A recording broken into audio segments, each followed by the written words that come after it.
when you were talking about the operating metrics, because inevitably you get into a conversation of, well, we did this acquisition, this divestiture, we need to adjust the metrics this way, and that all kind of comes back to the de-risking of the system, because it is no longer the expectation or the norm from the recipients of this compensation that it fluctuates significantly with actual performance. Mm-hmm. And so relative TSR is a proxy for that in this situation, but the essence of what you just shared, that when we provide compensation opportunity to folks, they expect it somewhat irrespective of actual performance, speaks more to the de-risking of the program over time. Yeah, I agree with that. Our next set of data here is speaking to where else we see that conformity and the shrinking gap in pay. Now, this is looking at the Russell 3000 from 2018 to 2024. And you can see that the 25th percentile and the 75th percentile are coming closer and closer to the median.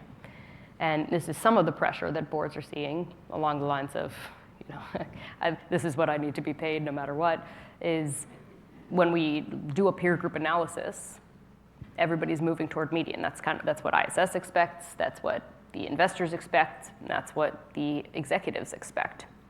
Now this is a broad sample, the Russell 3000. There are a lot of companies in here.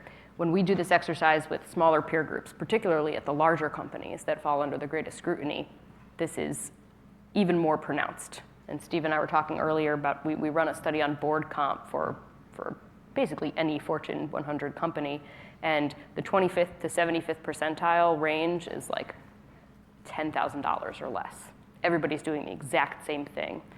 That applies to CEO pay as well, not $10,000, but you get the idea.